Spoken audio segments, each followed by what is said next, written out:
സ്നേഹമുള്ള സഹോദരങ്ങളെ, പ്രഭാതവന്ദനം.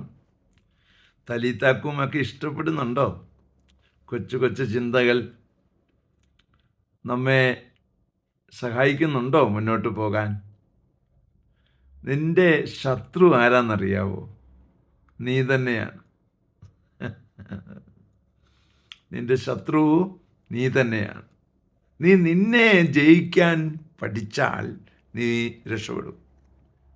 കാരണം നീയാണ്, നിൻ്റെ ഉള്ളിൽ നിന്നാണ് ശത്രുതയുണ്ടാകുക. നിൻ്റെ ഉള്ളിൽ നിന്നാണ് സ്നേഹമില്ലായ്മ, നിൻ്റെ ഉള്ളിൽ നിന്നാണ് വിദ്വേഷം, വെറുപ്പെല്ലാം ഉണ്ടാകുക.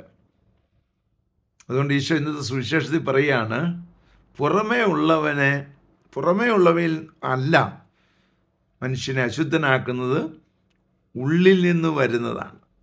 നിൻ്റെ ഉള്ളിൽ നിന്ന് വരുന്നത് എന്താണ്? അതാണ് നിന്നെ അശുദ്ധനാക്കുന്നത്. അതായത് നിൻ്റെ ശത്രു നിന്നിൽ തന്നെയുണ്ട്.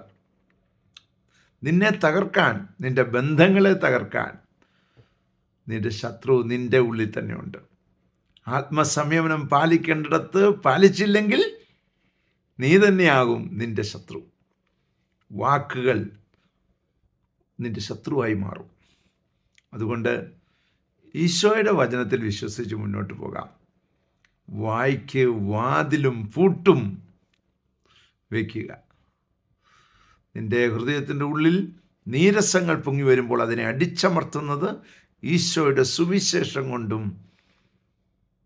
ഈശോയുടെ ശരീരം രക്തവും പാനം ചെയ്തുകൊണ്ടുമായിരിക്കട്ടെ. നീ നിന്നെ തന്നെ കീഴടക്കണം. നീ നിന്നെ തന്നെ കീഴടക്കിയാൽ നീ വിജയിക്കും.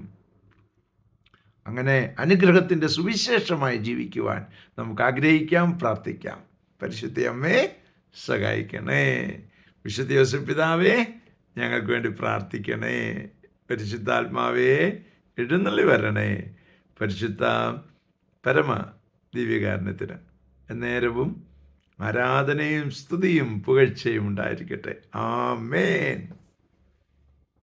നമ്മുടെ കർത്താവായ യേശുക്രിസ്തുവിന്റെ കൃപയും പിതാവായ ദൈവത്തിന്റെ സ്നേഹവും പരിശുദ്ധാത്മാവിന്റെ സംസർഗവും സഹവാസവും സ്നേഹവും ശക്തിയും കൃപയും എല്ലാ അനുഗ്രഹങ്ങളും സമൃദ്ധമായി നിങ്ങൾ ഏവരോടും കൂടെ ഉണ്ടായിരിക്കട്ടെ, ഇപ്പോഴും എപ്പോഴും എന്നേക്കും. ആമേൻ.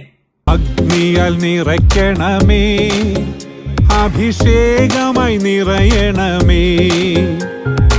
അഗ്നിയാൽ അഭിഷേകം ചെയ്തന്നെ പുതുജീവനേ കിടണേ. അഗ്നിയാൽ നിറയ്ക്കണമേ, അഭിഷേകമായി നിറയണമേ. അഗ്നിയാൽ അഭിഷേകം ചെയ്തന്നെ പുതുജീവനേ കിടണേ.